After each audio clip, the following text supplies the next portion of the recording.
अस्सलाम वालेकुम, आदाब अर्ज़ है जी डियर स्वीट लिसनर्स। कहिए क्या हाल अहवाल हैं, कैसे हैं आप सब। दुआ है, उम्मीद है आप सब खैरियत से होंगे।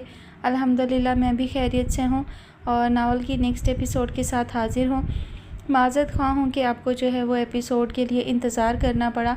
उसकी वजह मैंने पोस्ट करके बता दी थी कि मेरे मुंह के अंदर जो है वो ज़ुबान के साइड में छाले हो गए, जिसकी वजह से मैं रिकॉर्डिंग नहीं कर सकी। कोशिश मैंने की थी लेकिन मुमकिन नहीं हो सका। तो अभी काफ़ी आराम है, लेकिन फिर भी मुकम्मल तौर पर आराम नहीं आया है, तो इसलिए आपको ड्यूरेशन कम मिलेगा।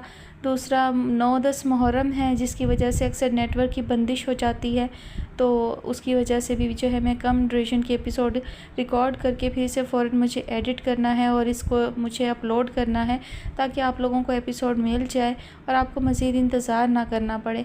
अगर मैं ज़्यादा ड्यूरेशन की एपिसोड करूँगी, उसको एडिटिंग में भी ज़्यादा टाइम लगेगा और फिर मैं आपके लिए अपलोड नहीं कर सकूँगी।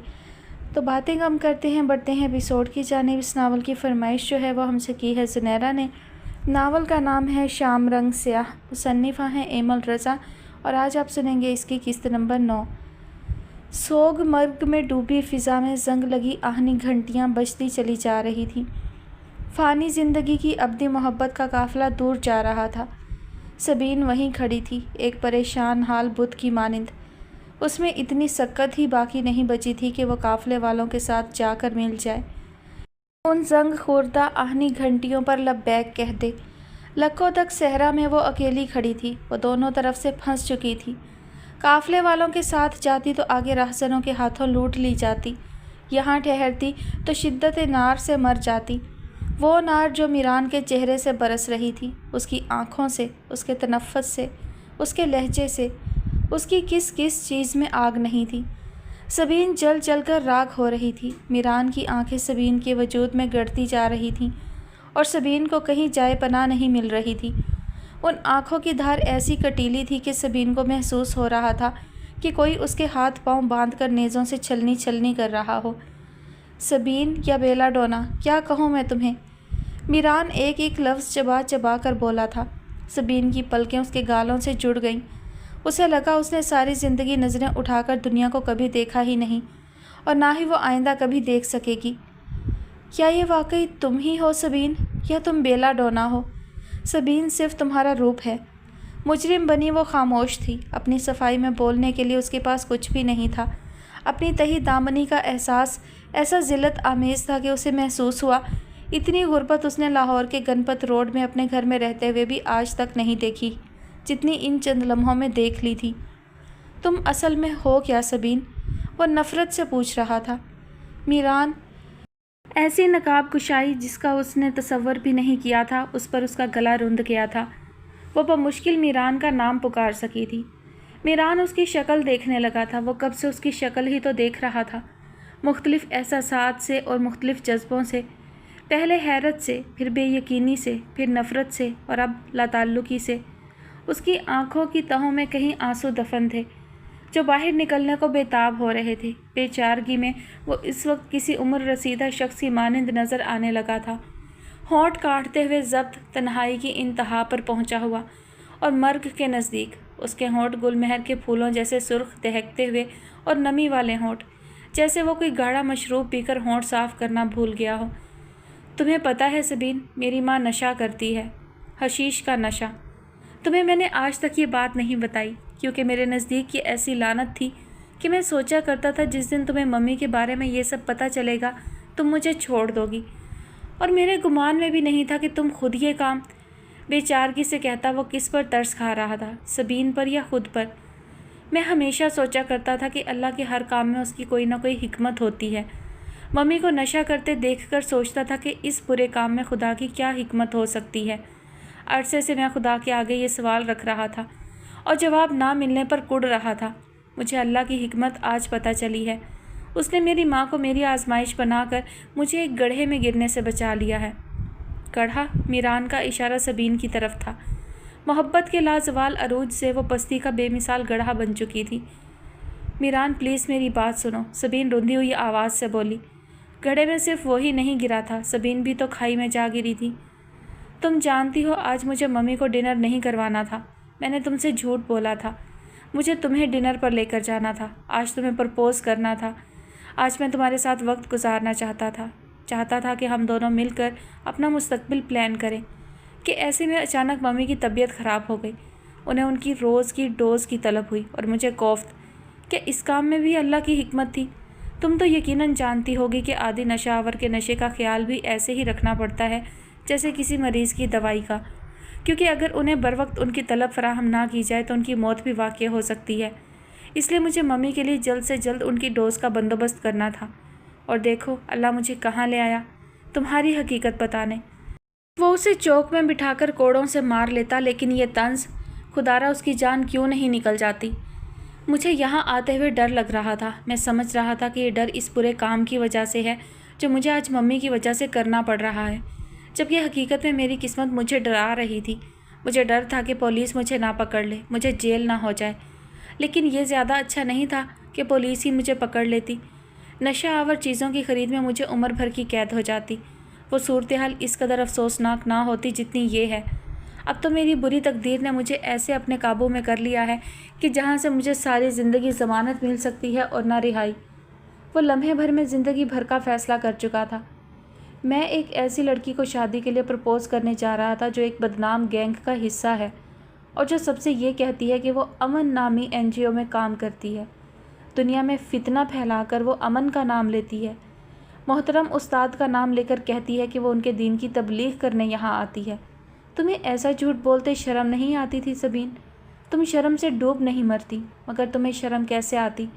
ये लफ्ज़ तो हम लोगों के लिए बने हैं। तुम तो इन लफ्ज़ों की कैद से आज़ाद और बहुत ऊपर परवाज़ करने वाली लड़की हो। होटल की तीसरी मंजिल पर खड़ी वो ज़मीन के फटने का इंतज़ार करने लगी थी। मुझे लगता था कि दुनिया में लड़कियों का सबसे गंदा पेशा काल गर्ल बन जाता है। मुझे काल गर्ल्स लड़कियों से नफ़रत महसूस होती थी। मैं समझता था कि ऐसी लड़कियों को खुदकुशी कर लेनी चाहिए, लेकिन ये काम नहीं करना चाहिए, ख्वाह उनकी कितनी ही मजबूरी क्यों ना हो। लेकिन तुमने मेरी इस बात की तरदीद कर दी। तुम्हारी वजह से मैं अब काल गर्ल्स को भी इज्जत देने लगूंगा, क्योंकि मैं एक और गंदे पेशे से रोशनास हो चुका हूँ, मज़हब का नाम लेकर शर फैलाने के पेशे से। मीरान मेरी बात सुनो खुदा के लिए, वो फिर से बमुश्किल कह पाई थी।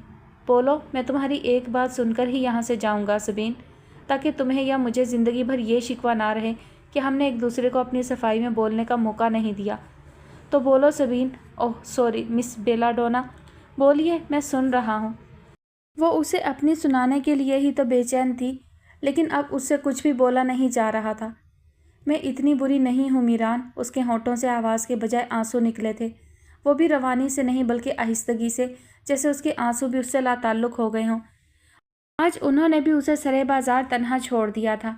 उसके जिस्म का रोम रोम उससे मुतनफ़र होकर दूर खड़ा था और उस पर हंस रहा था। उसका दिल आने वाले लम्हों का सोचकर गम से फटने लगा था। ये लड़का जो दरवाजे से लगा उससे इतनी नफ़रत का इजहार कर रहा था, क्या वो आगे अपनी एक सांस भी सबीन की सांस के साथ शरीक करना कुफर नहीं समझेगा? चलो साबित करो कि मुझे सब गलत फहमी हो रही है और जो मैं देख रहा हूँ ऐसा कुछ भी नहीं है। वो एक बार फिर चुप हो गई थी। उसके पास सिवाय एतराफ़ के और कुछ ना बचा था। उसके पास ऐसा कोई वकील सफाई भी नहीं था जो उसके जुर्म पर बहस ही कर सकता। उसकी सज़ा उसे अपने सामने बिल्कुल वाज़े नज़र आ रही थी, अधूरी मोहब्बत की उम्र कैद की सज़ा। क्या तुम P360 के लिए काम नहीं करती? वो खामोश खड़ी रही। बोलो, गुस्से से उसने सख्ती से सबीन का बाजू थाम लिया था। बोलो, अब जवाब क्यों नहीं दे रही तुम? तुम्हारा नाम ही बेलाडोना है। मीरान के नाखून उसके बाजू में घुसने लगे थे। हाँ। तुम पाकिस्तान से यहाँ तबलीग के लिए नहीं आई हो? हाँ। तुम स्मगलिंग करती हो ना P360 के लिए? हाँ। उसके पास उसके सारे सवालों के जवाब हाँ की सूरत में ही थे, एतराफ़ की सूरत। उसने कहीं सुन रखा था कि कुछ भी हो जाए, नहीं का लफ्ज़ इस्तेमाल नहीं करना चाहिए। हालात कैसे ही नागज़ीर क्यों ना हो, नहीं का लफ्ज़ इस्तेमाल करने से इज्तनाब करना चाहिए और हमेशा हाँ कहनी चाहिए। नहीं मुश्किलात लाता है और हाँ आसानियाँ। इसलिए उसने सब सवालों के जवाब हाँ में दे दिए थे। इसके बावजूद वो जानती थी कि वो इन अजाबों में धकेली जाने वाली है जो नहीं बोल कर भी उसके साथ नथी नहीं किए जा सकते थे। सब सुनकर मीरान की आंखों में आंसू भर आए थे। नोकेली चोंचों वाले गिद्ध थे जो उनकी मुर्दार मोहब्बत पर बैठकर ठूंगे मारने लगे थे। वहाँ अब मांस भी जल चुका था, सिर्फ हड्डियाँ बची थीं। वो जानती थी اب उन हड्डियों का वो कैसा भी तावीज़ बनवा ले, वो मीरान को हासिल नहीं कर सकेगी। तो बोलो, अब मैं और क्या सुनूं तुम्हारे मुँह से, मिस बेलाडोना। उसने उसका हाथ झटका था। उसकी आवाज़ रुंधी हुई थी और ये रुंधी हुई आवाज़ आरी की तरह फ़िज़ा को चीरती हुई चली गई थी। सबीन की आंखों में आंसू आ गए थे। उसके पास कुछ भी नहीं बचा था अपनी सफाई के लिए। डैनी ने तो कहा था कि अगर वो एयरपोर्ट से बच जाती है तो वो खुद को कामयाब समझे। डैनी ने उसे ये क्यों नहीं बताया था कि वो जज्बात में भी फंस सकती है। फिर वहाँ से उसे किस तरह बाहर निकलना है, उसने ये सीखने की ज़रूरत क्यों महसूस नहीं की थी। डैनी ने ये तो कहा था कि जब कुत्ते भौंके तो वो कह सकती है कि ऐसा काजू पत्त के तेल की वजह से है, लेकिन ये क्यों नहीं बताया था कि जब भेड़िए उसकी मोहब्बत की चीर फाड़ कर रहे हों तो उसे क्या करना है, किस शहतूत की टहनी से उन्हें दूर करना है। ये लो, पॉकेट से डायमंड की रिंग निकालकर मीरान ने उसके आगे की थी। ये मैंने मम्मी के लिए नहीं ली थी, बल्कि तुम्हारे लिए ही ली थी। डायमंड की रिंग, वो बात जो वो पहले से ही जानती थी, वो उसे बता रहा था। उसने सोचा था तब वो बनावटी हैरत का इजहार करके खुशी से पागल हो जाएगी, लेकिन अब वो हैरत का इजहार किए बिना और खुश हुए बगैर ही पागल हो रही थी। तुमने ठीक ही कहा था सबीन, लड़कियों को डायमंड ही पसंद होते हैं, और अगर उन्हें डायमंड ना मिले तो वो कुछ भी कर गुजरती हैं। वो उसकी बात उसी को लौटा रहा था, तंज के साथ। वो जान ही ना पाई कि उसकी बात इस तरह उसके मुंह पर भी आ लगेगी। मीरान ने ज़बरदस्ती उसका हाथ पकड़कर वो अंगूठी उसकी हथेली पर दे मारी थी।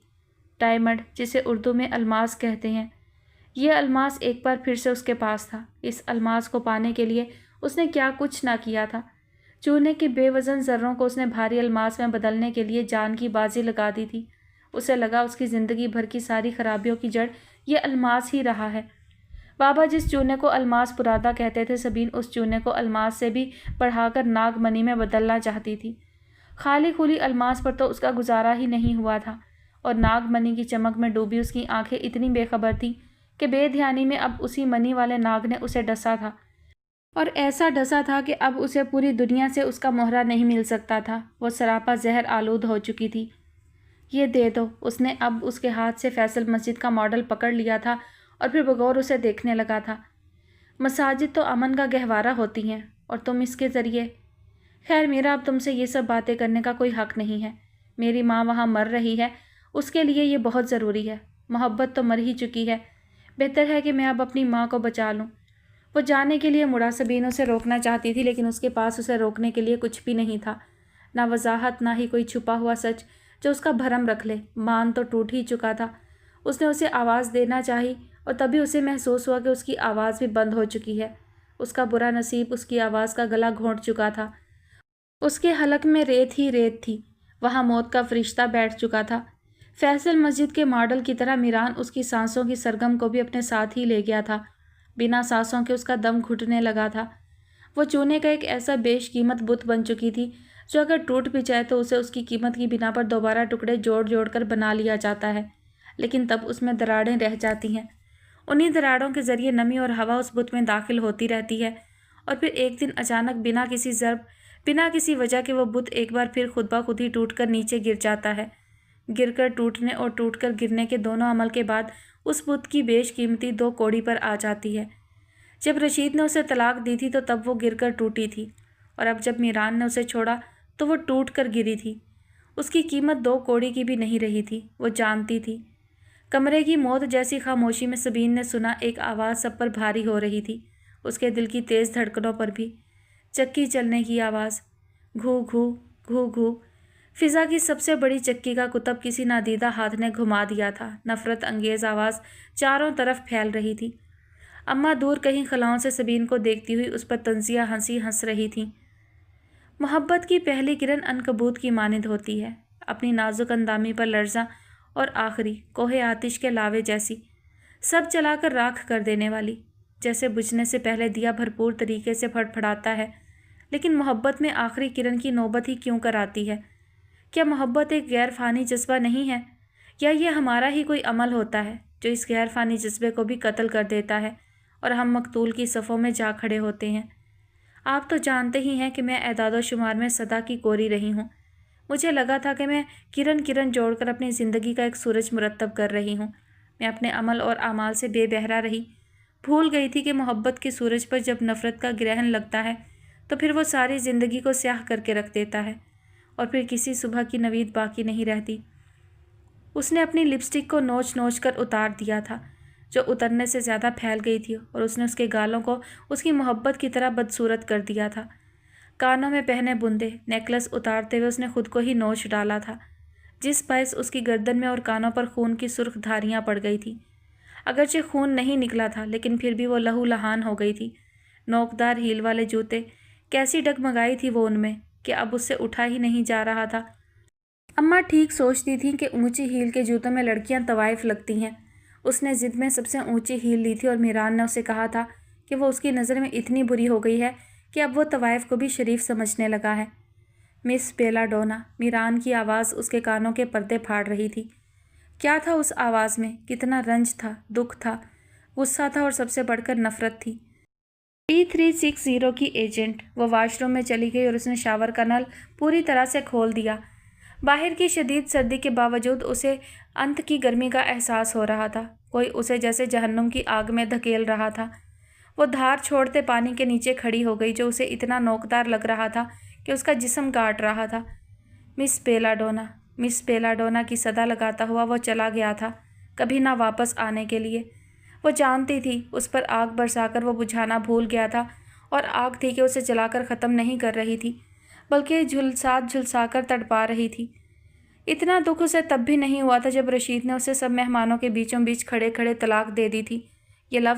ये मिस बेलाडोना के लफ्ज़ उस तलाक के 3 अल्फाज से भी ज़्यादा उसकी समाअतों में गर्म शीशे की मानंद उतर रहे थे। इन 3 लफ्ज़ों में इद्दत 3 सदियाँ एक काल कोठड़ी में बंद रहकर भी पूरी नहीं हो सकती थी। उसने सब खो दिया था। अब हुई थी असल में खोने की शुरुआत। तलाक के बाद उसने बेलाडोना बन जाने की हामी भर ली थी। अब मीरान को खो देने के बाद वो क्या बनना चाहती थी? फिर से सबीन, जो कि अब नामुमकिन था। वो जानती थी। तेज़ शावर के पानी की आवाज़ पूरे वॉशरूम में फैली हुई थी। फिर उस आवाज़ पर एक और आवाज़ आहिस्ता आहिस्ता सबकत ले गई। उसके रोने की आवाज़। उसे याद था आखिरी बार वो अम्मा के मरने पर इतनी बुरी तरह से रोई थी। रशीद से तलाक के बाद भी वो ऐसा नहीं रोई थी। यानी उसे अम्मा की मौत से भी ज़्यादा अपनी मोहब्बत की मौत का दुख हुआ।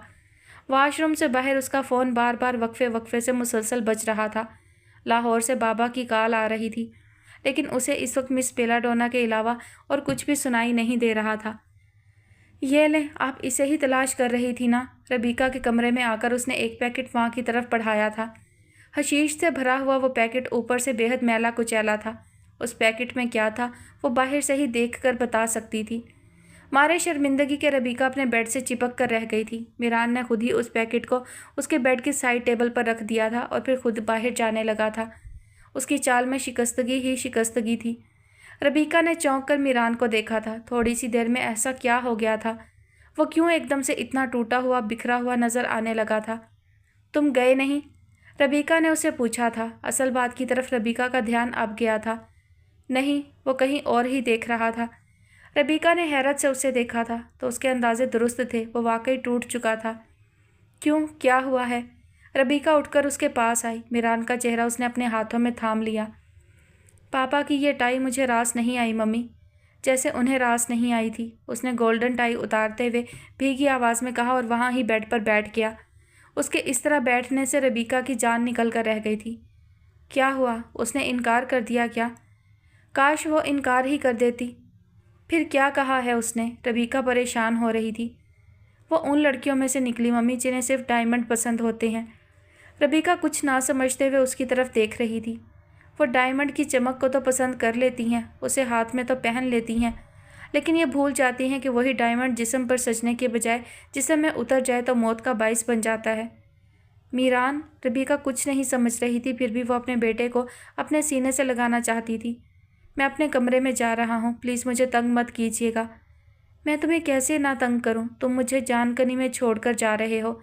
मेरे लिए ये लेने गए थे, अपने लिए दुख क्यों ले आए हो? मैं तो खुशियाँ ही लेने गया था मम्मी, खुद ही दुख मुझे तलाश करते हुए मुझ तक आ पहुँचे हैं। मैं खुद जाकर सबीन से बात करती हूँ। नहीं मम्मी, आप सबीन से कोई बात नहीं करेंगी। तो फिर मैं क्या करूँ? इस घर का नाम बदल दें। उससे क्या होगा? रबीका कुछ ना समझी। इस घर का नाम सनशाइन है, लेकिन यहाँ पर कोई भी उजला दिन नहीं आया, हमेशा सब उलट ही हुआ है। अब इस घर का नाम डार्क नाइट रख दें, शायद इस तरह से उजला दिन आ जाए। کیونکہ ویسے بھی اس گھر میں اندھیری رات چھائی ہوئی ہے، کہہ کر وہ کمرے سے نکل گیا تھا۔ میران، ربیکہ پیچھے سے پکارتی ہی رہی تھی لیکن میران نہیں رکا تھا۔ ربیکہ جانتی تھی کہ آج کی رات وہ جاگتے ہوئے گزارے گا۔ جاگتے ہوئے تک اسے قبول تھا لیکن روتے ہوئے ایسا وہ سوچنا بھی نہیں چاہتی تھی۔ تھوڑا سا دھندلا سا چاند کہیں جیسے نقب لگانے کے بعد اب مجرم سا بنا کھڑا تھا۔ ازلوں کے بے رنگ آسمان نے جیسے آخر سیاہ رنگ قبول کر لیا تھا۔ رات کے پر جل رہے تھے اور آنے والے دن کا کہیں اتا پتہ نہیں تھا۔ میران کا فون بج رہا تھا اور کوئی تیسری چوتھی بار بج رہا تھا۔ ہوٹل سے فون تھا جہاں اس نے اپنے اور سبین کے لیے ٹیبل بک کروا رکھی تھی اور کس اہتمام سے اسے پرپوز کرنے کا اہتمام کیا ہوا تھا۔ وہ جانتا تھا کہ لڑکیوں کو ایسی چیزیں کس قدر مسحور کرتی ہیں۔ وہ سبین کو سب سے زیادہ مسحور کرنا چاہتا تھا، اس کی سوچ سے بھی زیادہ۔ سر، آپ کی ٹیبل کی بکنگ 7 بجے کی تھی، اب 9 بج رہے ہیں۔ It's to late. سب ختم کر دو۔ وہ بس اتنا ہی کہہ سکا تھا۔ کیا؟ آگے سے حیرت سے پوچھا گیا تھا۔ میران نے کال کاٹ کر موبائل آف کر دیا تھا۔ اس نے کپڑے تبدیل نہیں کیے تھے اور نہ ہی شوز۔ وہ جوتوں سمیت ہی بیڈ پر لیٹ گیا تھا، ہر چیز بھول کر سونے کے لیے۔ لیکن یہ سب اتنا آسان ہوتا تو غم ہی کیا تھا۔ سولی پر نیند آ سکتی ہے لیکن دکھ میں نیند آ جاتی تو برائی ہی کیا تھی۔ اپنے گھر کا آرام دہ بستر آج میران کو کانٹوں کی طرح چبھ رہا تھا۔ وہ جانتا تھا کہ سبین کو بھولنے میں کافی وقت لگ جائے گا، کافی زیادہ۔ اسے ایک دن بھی ضائع نہیں کرنا تھا، اس لیے اس نے بھولنے کا آغاز آج رات سے ہی کر دیا تھا۔ دور ہوٹل کے شاور کے نیچے بیٹھی سبین بھی جاگ رہی تھی۔ شدید سردی میں وہ آج پتھر کی ہو چکی تھی۔ بابا کہتے تھے کہ چونا اچھی طرح پکانا ہو تو اسے میٹھی دھوپ میں سکھاتے ہیں۔ وہ اس کا الٹ کر رہی تھی۔ ٹھنڈے پانی میں سخت سردی میں وہ اپنا وہ بت بنانا چاہتی تھی جو بے ڈھب ہو اور اس کی بری شبیہ کی مثال پوری دنیا میں کہیں موجود نہ ہو۔ دونوں سے میلوں دور بابا پریشانی کے عالم میں بار بار سبین کو کال کر رہے تھے۔ بات تو کوئی خاص نہیں تھی، پر پتہ نہیں کیوں ان کا دل گھبرا رہا تھا۔ وہ آج ہر صورت سبین سے بات کرنا چاہتے تھے۔ محبت جو روح کا جذبہ ہے، مسکراہٹ والے فرشتے کا۔ آج وہی مسکراہٹ کا فرشتہ ان سب پر طنز سے ہنس رہا تھا۔ سبین اس طنز سے چھلنی چھلنی ہو رہی تھی۔ میران پاگل ہو رہا تھا۔ بابا کو ہول اٹھ رہے تھے۔ ربیکہ کا دل بیٹھا جا رہا تھا۔ رات کے پر جو جل رہے تھے ایک دم سے بھڑک اٹھے تھے۔ تیز آگ کی لپیٹیں سب کچھ اپنی لپیٹ میں لے رہی تھیں۔ دھوپ سے اجلا دن ڈر ڈر کر دھرتی پر آشکار ہو رہا تھا۔ اس کی چال سہمی ہوئی تھی، جیسے آنے والے وقت کی تباہی کو وہ پہلے سے ہی جانتا ہو۔ صبح کے تمام راگ بھی دم سادے بیٹھے تھے، سبین کے وجود کی طرح، جو اپنے بیڈ پر ایسے ڈھیر ہوئی پڑی تھی جیسے اس کی روح اس سے ناراض ہو کر کہیں چلی گئی ہو۔ حسب معمول اس خاموشی میں ہائیک کے ماؤتھ آرگن کی آواز گونجنے لگی۔ آج سبین کو اس کے ماؤتھ آرگن کی آواز ایسی محسوس ہو رہی تھی جیسے جنگل کے تمام جانور آپس میں جنگ کرتے ہوئے چیخو پکار کر رہے ہوں۔ اس کا دماغ چٹکنے لگا تھا۔ آج وہ ہائیک پر پھول پھینکنے کے لیے بھی نہیں اٹھی تھی۔ اس کا فون بج رہا تھا اور کل رات سے وقفے وقفے سے مسلسل بج رہا تھا۔ اسے پتا تھا کہ اتنے تسلسل سے اسے کال کرنے والا کون ہو سکتا ہے۔ سبین، کہاں ہو تم؟ میں کل رات سے تمہیں فون کر رہا ہوں، بابا نے چھوڑتے ہی کہا تھا۔ ان کے لہجے میں اس کے لیے فکر تھی۔ وہ کل رات سے اسے فون کر رہے تھے، پریشان تو تھے ہی، اب وسوسوں کا شکار بھی ہو چکے تھے۔ ان کی بیٹی ان سے اتنی دور تھی، دوسرے شہر، وہ دوسرے ملک میں ہے۔ یہ حقیقت تو شاید ان کی روح ہی فنا کر دیتی۔ میں سو رہی تھی، اس نے آواز کو حد درجہ نارمل رکھتے ہوئے کہا تھا۔ پھر بھی بابا جیسے بہت کچھ محسوس کر گئے تھے۔ کیا بات ہے، تم رو رہی ہو؟ وہ صرف رو تو نہیں رہی تھی، وہ تو ماتم کر رہی تھی۔ نہیں، وہ ایک بار پھر سے رونے کے لیے تیار ہو گئی۔ سبین، کیا بات ہے، مجھے بتاؤ۔ اماں یاد آ رہی ہیں، اس نے کہا تھا۔ بابا نے ایک تسلی آمیز سانس لی۔ بیٹی دوسرے شہر میں موجود ہو تو ایک باپ کو کیسے نیند آتی ہے، یہ کوئی باپ بننے کے بعد ہی جان سکتا ہے۔ سبین نہیں جان سکتی تھی کیونکہ وہ ابھی اس تجربے سے نہیں گزری تھی۔ اور یہ تم کون سا نمبر دے کر گئی ہو؟ پی سی او والا تو کہہ رہا ہے کہ یہ کسی اور ملک کا نمبر ہے، یہ پاکستان کا نمبر ہی نہیں ہے، اسی لیے پچھلی بار تم سے بات کرنے کے بہت زیادہ پیسے بھی بن گئے تھے۔ انٹرنیشنل کمپنی ہے بابا، ان کے نمبر ایسے ہی ہوتے ہیں، میں اسے آ کر پیسے دے دوں گی، اس نے رکھائی سے کہا تھا۔ اسے فرق نہیں پڑتا تھا کہ بابا اس کے اس جھوٹ سے کیا مطلب اخذ کرتے ہیں۔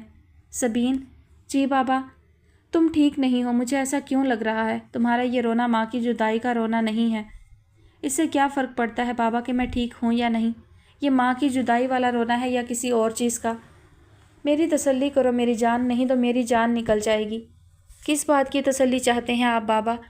آپ نے ہمیشہ زندگی میں مجھے آگے بڑھنے کا کہا ہے، جب اماں کی بیماری کا پتہ چلا تب بھی، جب وہ مر گئیں تب بھی، جب رشید نے مجھے طلاق دے دی تب بھی، جب ہم بھوک سے فاقے کرتے رہے تب بھی، اور میں ڈھیٹوں کی طرح آپ کی بات مانتی رہی۔ آپ کی جان تب نہیں نکلی تو اب کیا نکلے گی؟ آپ کو فرق ہی کیا پڑتا ہے؟ وہ ہمیشہ کی طرح اپنا غصہ بابا پر نکالنے لگی تھی۔ تو کیا میں نے کچھ برا کیا تمہارے ساتھ؟ میں خود بھی تو نامساعد حالات میں آگے بڑھتا رہا ہوں۔ آپ نامساعد حالات میں آگے بڑھتے رہے، لیکن آپ نے ان کو بدلنے کی کوشش نہیں کی۔ سبین، بابا لاچاری سے بولے تھے، میں آپ کو کیسے سمجھاؤں کہ بعض اوقات زندگی میں کچھ حادثات ایسے ہوتے ہیں وہاں زندگی آگے نہیں بڑھ سکتی بلکہ ختم ہی ہو جاتی ہے، تب ہم زندگی کو رینگ کر بھی آگے نہیں بڑھا سکتے۔ ہاں، میں تمہارا مجرم ہوں، ساری غلطی میری ہی ہے، لیکن تم خود کو ہلکان مت کرو، تم واپس آ جاؤ سبین۔ پاپا کو کچھ سمجھ نہیں آیا تو انہوں نے سیدھے طریقے سے اسے کہا تھا، ہم جیسے تیسے کر کے کارخانہ لگا لیں گے، میں الرجی کے باوجود بھی ماڈلز پر رنگوں کا کام کر لوں گا۔ میری زندگی کو سیاہ کر کر آپ رنگوں کا کام کریں گے؟ اس نے بھرپور طنز کیا تھا۔ دوسری طرف بابا کا سانس اکھڑ کر رہ گیا تھا۔ تم نے ابھی تک اپنے بابا کو معاف نہیں کیا۔ ساری زندگی میں آپ کی منت کرتی رہی کہ چچا کریم سے پیسے لے کر کارخانہ لگا لیتے ہیں، افیوں اور نگوں کا کام کر لیتے ہیں، لیکن آپ ٹالتے رہے۔ دراصل آپ پرانی عادتوں کے مارے ہوئے تھے۔ آپ کو چونے کے ساتھ ساتھ ان سانچوں سے بھی محبت کا تاپ چڑھا ہوا تھا۔ آپ کارخانہ لگانا ہی نہیں چاہتے تھے، آپ ڈائی چلانا ہی نہیں چاہتے تھے، آپ چونے کا کام اپنے ہاتھوں سے کرنا چاہتے تھے، محبت سے۔ ہمارے دلوں میں نفرت بھر کر آپ چونے سے عشق لڑاتے رہے، مجھے بہانے سے ٹالتے رہے۔ پاپا مجرموں کی طرح چپ کر گئے۔ سبین جو کہہ رہی تھی ٹھیک کہہ رہی تھی۔ تم واپس آ جاؤ، میں وعدہ کرتا ہوں کہ اب ہم کارخانہ لگا لیں گے۔ کریم سے ادھار لے کر میں ڈائی لگوا لوں گا، گولڈن پتی لے آؤں گا، میں نگوں کا کام بھی کر لوں گا، افشاں کا کام بھی۔ اس عمر میں اب افشاں میری سانسوں کو کیا نقصان پہنچائے گی جب سانسیں ہی کم رہ گئی ہیں؟ سانسوں کا حساب کتاب صرف عمر سے تو نسبت نہیں رکھتا، کیا پتہ میری سانسیں آپ سے بھی کم رہ گئی ہوں۔ سبین، پاپا تڑپ کر رہ گئے تھے۔ ایسے نہ کہو، تم کیوں آج میری جان لینے پر تلی ہوئی ہو؟ میں تو تمہیں سینے سے لگا کر خود کو ٹھنڈک بھی نہیں پہنچا سکتا، اتنی دور ہو تم واپس آ جاؤ جان۔ میرے یہ واپس آ جانے سے کیا ہو گیا؟ کیا سب ٹھیک ہو جائے گا؟ شاید ہم کارخانہ لگا لیں گے، سویا کا علاج بھی ہو جائے گا، ہم گھر کو پھر سے خرید لیں گے، لیکن کیا وہ بھی میری زندگی میں پھر سے واپس آ جائے گا؟ اس نے روانی میں ہی کہہ دیا تھا۔ پھر جب اگلے ہی پل وہ اپنی واردات سے آگاہ ہوئی تو تکیے میں منہ چھپا کر رونے لگی۔ بابا خاموش ہو گئے تھے اور اب اس کا رونا سن رہے تھے۔ کون ہے وہ؟ بڑی دیر کے بعد انہوں نے پوچھا تھا۔ رشید سے بہتر ہے، اس نے ان پر طنز کیا تھا کہ وہ کوئی بھی ہے، ان کے تلاش کردہ سے بہتر ہے اب۔ جو وہ بہتر ہے تو اب پریشان کیوں ہو؟ انہوں نے بھی اسے لاجواب کیا تھا۔ آپ پوچھتے کیوں ہیں؟ آپ سمجھ کیوں نہیں جاتے کہ میں کیوں پریشان ہوں؟ کیسے باپ ہیں آپ کو یہ بھی نہیں پتہ کہ آپ کی اولاد کیوں پریشان ہے؟ آپ اولاد کے دل تک بھی نہیں پہنچ سکتے۔ آپ چونے تک کو جان گئے ہیں، ایک بے ضرر پتھر کو، لیکن اپنی اولاد کے جیتے جاگتے دل کو نہیں پرکھ سکتے۔ رشید نے مجھے سب کے سامنے طلاق دی تھی اور کہیں کا نہیں رہنے دیا تھا، اور اب میران نے اس نے میری محبت کو دھتکارا ہے اور مجھے زندہ دفن کر دیا ہے۔ کیوں؟ ایسا کیا ہو گیا ہے تم سے؟ تم نے کہا کہ میں اب تمہارے لیے رشتے نہ دیکھوں، تم میرے فیصلے پر آنکھیں بند کر کے ہاں نہیں کر سکتی۔ تمہاری اپنی آنکھیں تو کھلی تھیں، پھر ایسا کیوں ہوا؟ بابا کی بات میں طنز نہیں تھا، پھر بھی اسے بابا کی یہ بات اندر تک سلگا گئی تھی۔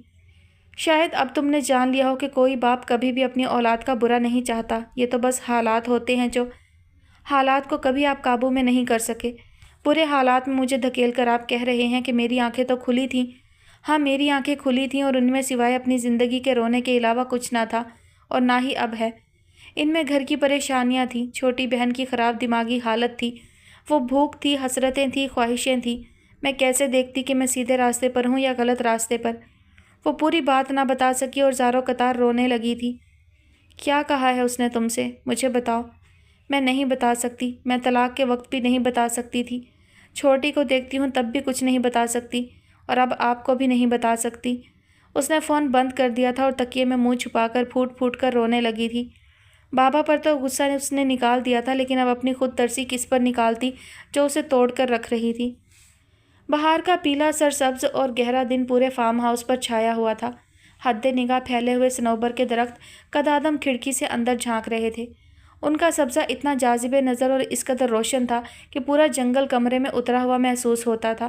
فضا میں پرندے بھید بھری سرگوشیاں کر رہے تھے جنہوں نے ماحول کو پرترنم رنگ فراہم کیا تھا۔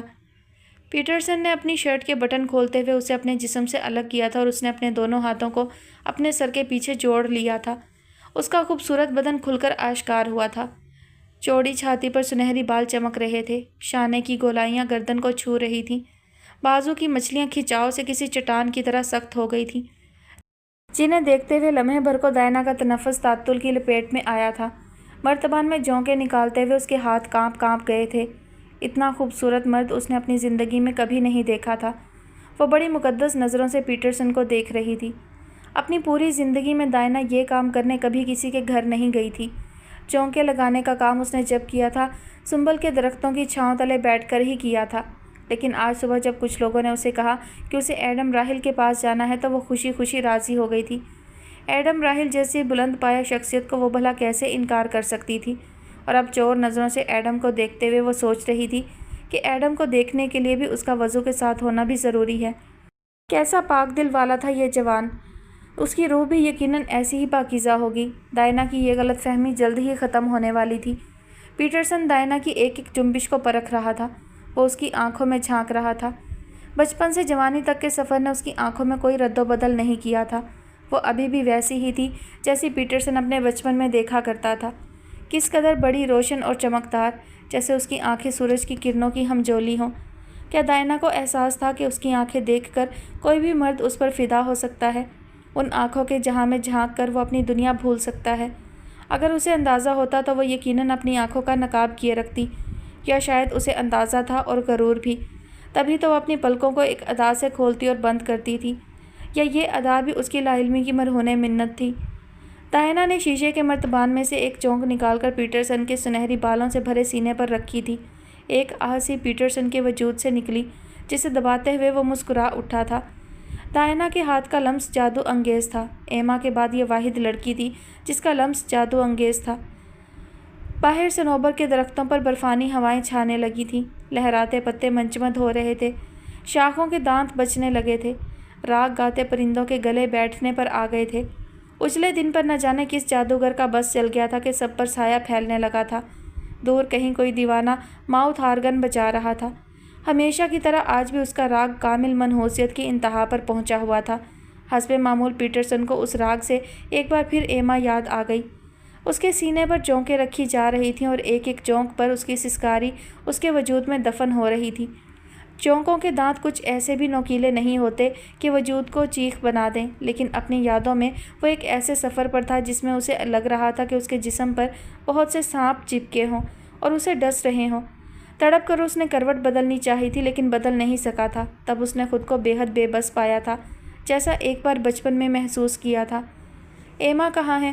ولیم نے گھر آتے ہی ننھے پیٹرسن سے پوچھا تھا، جو ٹیبل پر بیٹھا اپنے لیگو باکس سے حسب معمول غیر واضح شبیہ ابھار رہا تھا۔ گھر پر نہیں ہے۔ کب سے گئی ہے؟ میں اسکول میں تھا جب وہ چلی گئی تھی، گھر آیا تو وہ گھر پر نہیں تھی۔ لیکن وہ گھر سے باہر کیسے جا سکتی ہے؟ کیا اس نے گھر کے تالے کی دوسری چابی بنوا رکھی ہے؟ مجھے نہیں پتا۔ ابھی وہ دونوں باپ بیٹا یہ گفتگو ہی کر رہے تھے کہ ایما اندر داخل ہوئی تھی۔ اونچی پینسل ہیل پر تنگ جینز اور اس کے اوپر شوخ پیلے رنگ کا کھلا ڈلا سویٹر، جس پر ایما نے سنہری اور باریک بیلٹ باندھ رکھی تھی، لہریہ دار لہراتے بال اور سرخ رنگ کی لپسٹک، اس سب میں وہ بے حد پیاری لگ رہی تھی۔ نہ جانے ولیم ہی اب کیوں اسے محبت کی نظر سے نہیں دیکھتا تھا۔ کہاں گئی تھی تم؟ ولیم نے پہلا سوال داغا تھا۔ صبح بتایا تو تھا کہ ایزابیلا کے گھر چھوٹی سی گیٹ ٹوگیدر ہے، تم نے خود تو اجازت دی تھی مجھے وہاں جانے کی۔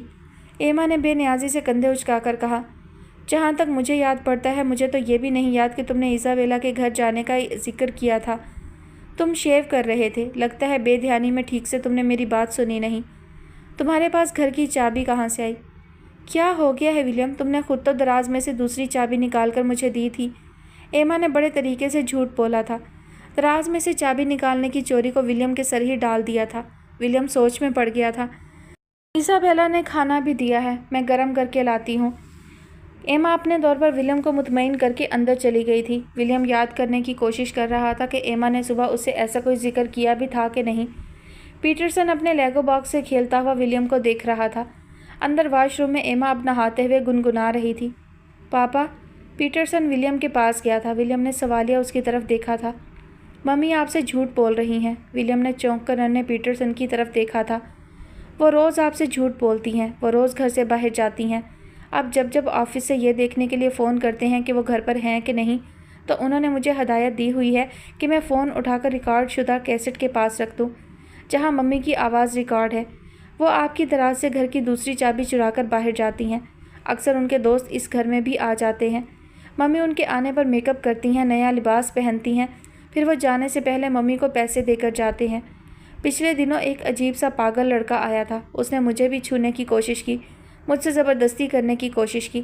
ممی نے مجھے سختی سے منع کیا تھا کہ میں یہ سب آپ کو۔ پیٹرسن چپ ہو گیا تھا، ایک تو اس وجہ سے کہ ولیم کی آنکھوں کے انگارے آگ چھوڑنے لگے تھے، اور دوسرا اس وجہ سے کہ دروازے پر ایما کھڑی سب سن رہی تھی اور اب پیٹرسن کو غضبناک نظروں سے دیکھ رہی تھی۔ اس دن کی رات وقت سے پہلے ہی شروع ہو گئی تھی اور یہ رات اتنی لمبی تھی کہ صدیوں کو نگل سکتی تھی۔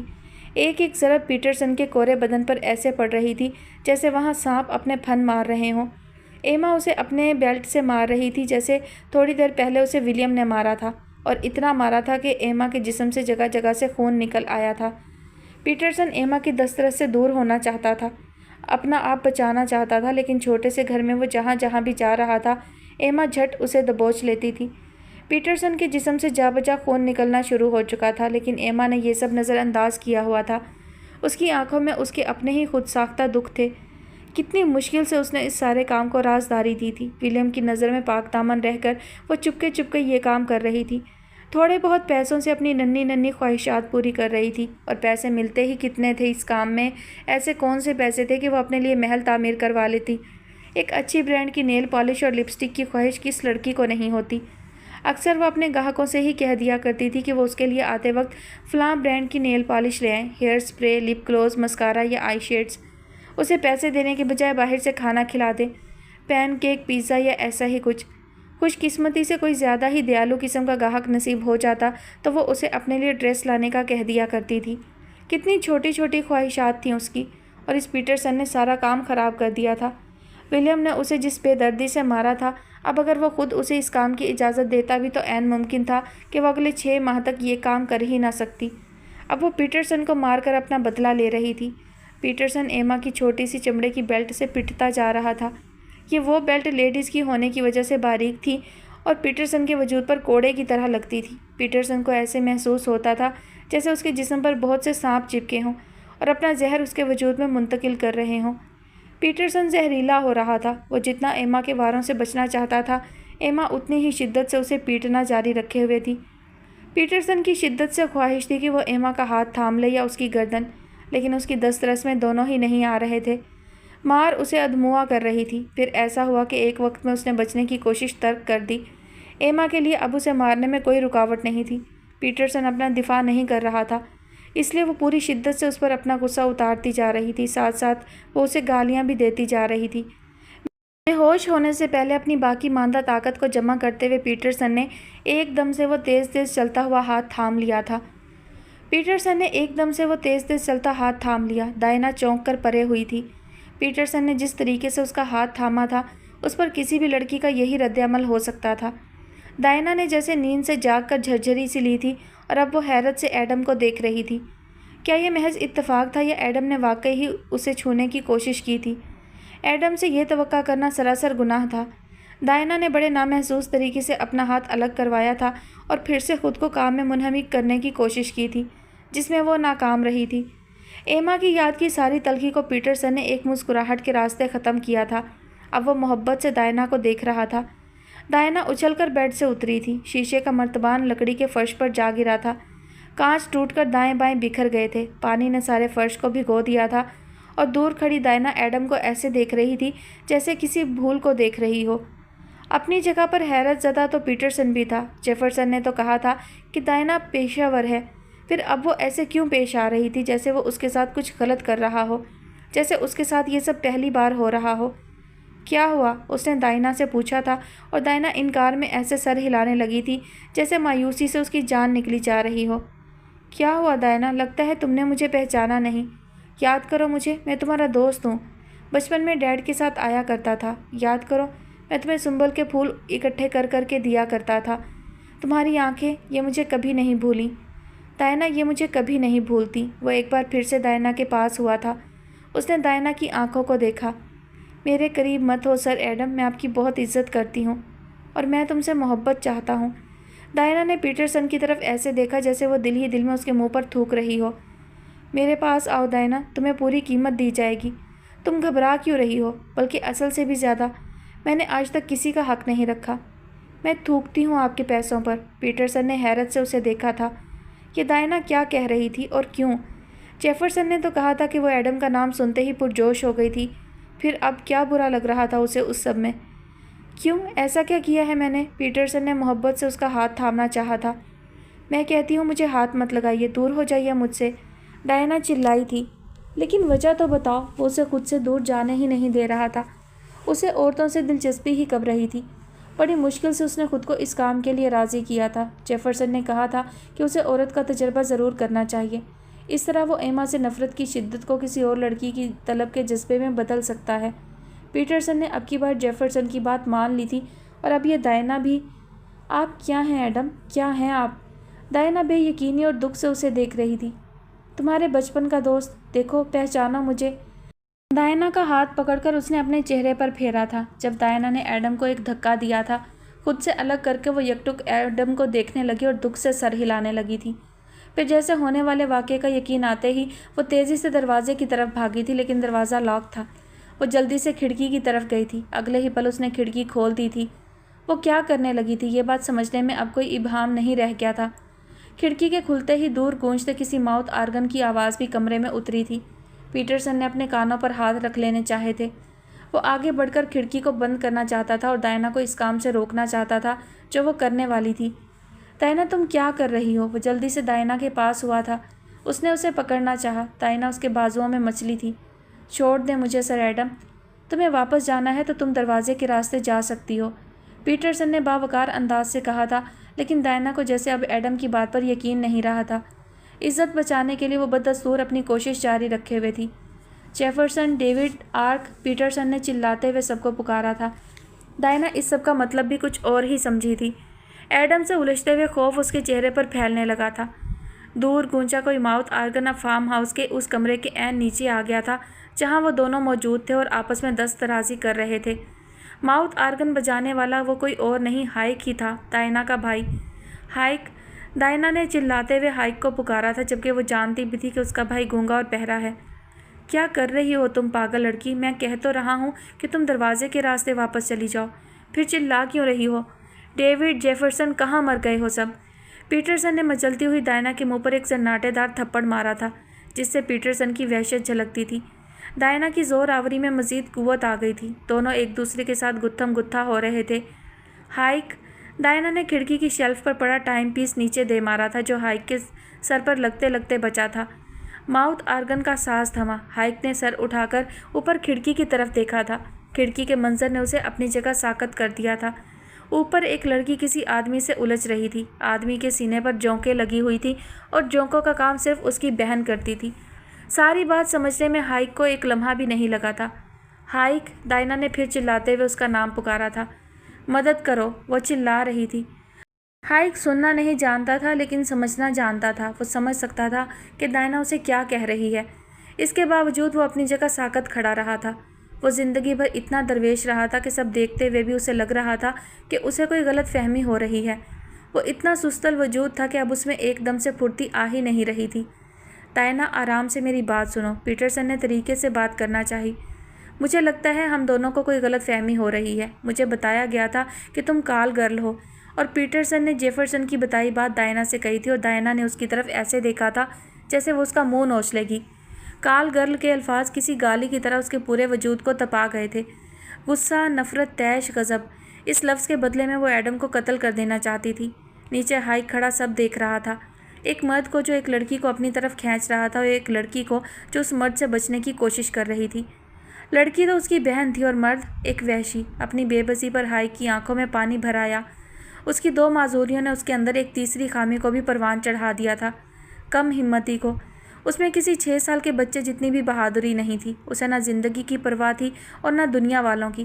وہ دنیا سے اس قدر کنارہ کش رہا تھا کہ اسے سمجھ ہی نہیں آ رہا تھا کہ ایسے موقع پر جب کوئی درندہ آپ کی بہن کی حرمت پر حملہ کر رہا ہو تو کیا کرتے ہیں۔ صنوبر کے درختوں نے ایک دم سے آگ پکڑ لی تھی۔ ان کی گیلی ٹہنیاں جلنے سے زیادہ دھواں دے رہی تھی۔ پرندے دور ہو چکے تھے اڑ کر، وہاں اب گدھ براجمان ہونے والے تھے۔ تبھی یکلخت عجیب بات ہوئی۔ ہائیک کے قدموں تلے بچھی نرم گھاس پر ڈائنا کا وجود کسی بلی کی طرح آ گرا۔ پیٹرسن نے نیچے جھانک کر دیکھا تھا اور پھر اگلے ہی پل کھڑکی بند کر دی تھی، لیکن کھڑکی بند کرنے سے پہلے تک اس کے جسم پر لگی ساری چونکیں خود بخود ہی جھڑ کر اپنی مالکن ڈائنا کے وجود پر آ گری تھیں۔ ہائیک رینگتا ہوا ڈائنا کے بے حس و حرکت وجود کے قریب ہوا۔ اس وجود میں ابھی سانسیں باقی تھیں۔ دونوں ہاتھوں میں ڈائنا کو اٹھا کر وہ گھر کی طرف چل دیا۔